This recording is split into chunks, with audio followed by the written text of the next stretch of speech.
জ্বালাতন শুরু হয়ে গেল। এখনো পর্যন্ত ধান ঝরানো শুরুই হলো না, আর এদের ডাকা হাঁকা শুরুই হয়ে গেল। এদের দায় খামারে রাস পর্যন্ত হচ্ছে না। জি, সালামের উত্তর তো দিলই না, বরং বলছে লাও সকালবেলা থেকে এদের জ্বালাতন শুরু হয়ে গেল। এখনো পর্যন্ত ধান ঝরানো শুরুই হলো না, আর এদের ডাকা হাঁকা শুরু হয়ে গেল। এদের দায় খামারে রাস পর্যন্ত হচ্ছে না। ঠিক আছে, এই ভাইয়ের বাড়ি যাও।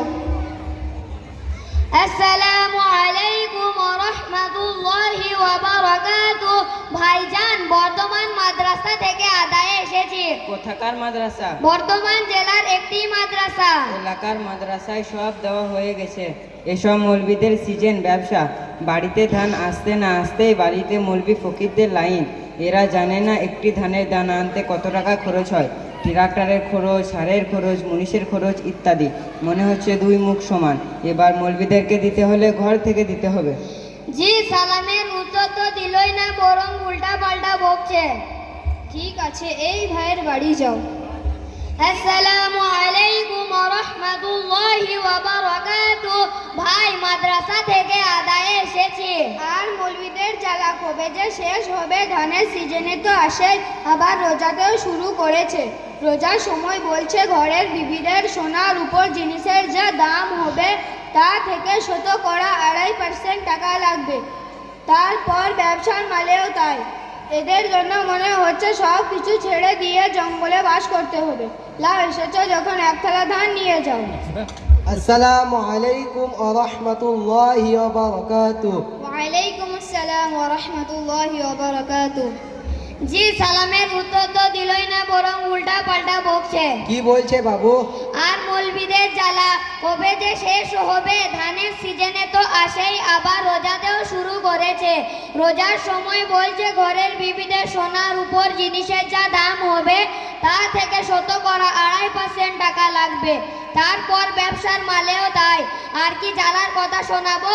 ব্যাংকের জমাকৃত টাকা পর্যন্ত তারা ছাড়ছে না, সেখানেও বলছে 2.5% টাকা লাগবে।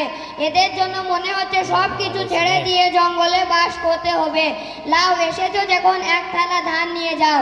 এই তিনটি বাড়িতে একই ধরনের কথা। ঠিক আছে। আসসালামু আলাইকুম ওয়া রাহমাতুল্লাহি ওয়া বারাকাতুহু।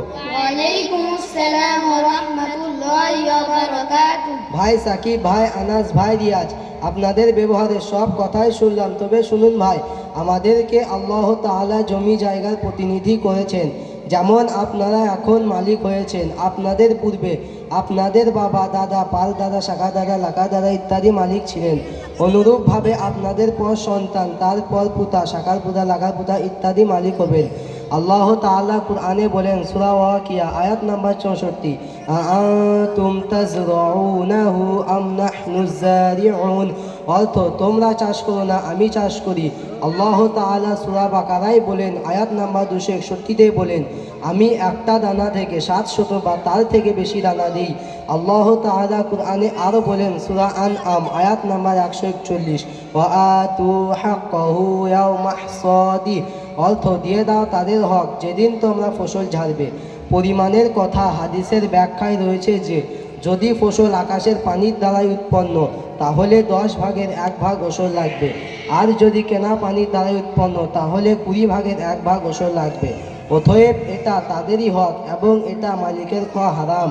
কিন্তু এখনকার মালিকরা মনে করছেন এটা আমাদের সম্পদ, এরা আমাদের কাছ থেকে ছিনিয়ে নিচ্ছে।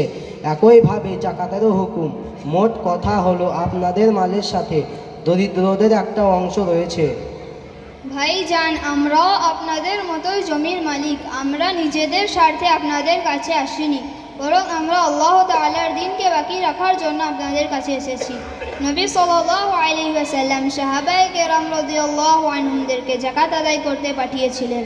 নবী সাল্লাল্লাহু আলাইহি ওয়াসাল্লাম বলেন, যাকাত না দিলে তার সম্পদকে কিয়ামতের দিনে আল্লাহ তাআলা সাপ বানাবেন এবং সেই সাপ তার চালকে ছিঁড়তে থাকবে আর বলবে, আনা মালুকা আনা কানসুকা। অর্থ, আমিই তোমার মাল, আমিই তোমার সম্পদ। আল্লাহ তাআলা কুরআনে আরও বলেন, সূরা আনআম আয়াত নাম্বার 141, তোমরা হারামকে হালালের সাথে মিশিও না।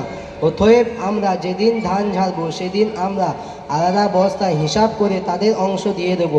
আর যদি টাকা হয় তাহলে টাকা আলাদা হিসাব করে রেখে দেব, কেননা উলামারা হলেন নবীর ওয়ারিস। আমরা এসব কিছুই জানতাম না, তাহলে তো আমরা অনেক গরিবদের হক খেয়ে ফেলেছি, কত আলেমদের সাথে বিয়াদবি করেছি। আজ থেকে আমরা তাওবা করছি, আর কখনো গরিবদের হক খাবো না, আলেমদের সাথে বিয়াদবি করব না, তাদের অংশ আলাদা জায়গায় রেখে দেবো ইনশাআল্লাহ। আল্লাহ তাআলা আমাদের সকলকে দিনের ঠিক সঠিক পথে চলার তৌফিক দান করুন। আল্লাহুম্মা আমিন। আসসালামু আলাইকুম ওয়া রাহমাতুল্লাহি ওয়া বারাকাতুহু। ওয়ালাইকুম আসসালাম রহমতুল্লাহ বরকাত। সত্যি সমাজে যে বাস্তব চিত্র সেটা আমাদের সম্মুখে তুলে ধরলো। যে সমস্ত ওলামায়ে কেরাম এরকম জেহাদ করে অক্লান্ত পরিশ্রম করে মাদ্রাসা চালান, তারা জানেন যে কথাগুলো এই বাচ্চারা বলেছে একদম পুরোপুরি পুরো সমাজের সাথে বাস্তব মিলে যাচ্ছে। হওয়ার তো এটা দরকার ছিল। আমরা যারা সাধারণ মানুষ বসে রয়েছি এখানে, যে সমস্ত মানুষদের কাছে যাওয়া হয় তাদের উচিত তাদের কাছে যাওয়া কেন হবে, তারা মাদ্রাসায় পৌঁছে দেবে। যে সমস্ত ওলামায়ে কেরাম তাদের কাছে যাচ্ছেন, এটা তো তাদের সুবিধার্থে তাদের কাছে যাচ্ছেন, তাদেরকে শুকরিয়া আদায় করা দরকার যে আমাদেরকে মাদ্রাসায় পৌঁছাতে হয়নি, আমাদের কাছে এসে তারা নিয়ে যাচ্ছে। তো যাই হোক, এই সমস্ত বিষয় যদি আমাদের মাঝে থাকে তো আমরা এগুলো আজ থেকে আর করবো না ইনশাল্লাহ। ওলামাদেরকে আমরা সম্মান করব, অনেক জায়গায় অনেক সম্মান দিয়ে তাদেরকে বসানো হয় এবং তাদের কাছে পৌঁছে দেওয়া হয়। যাই হোক, আমরা ইতিপূর্বে অনেক বক্তৃতা শুনেছি, এখন আমরা তিনজন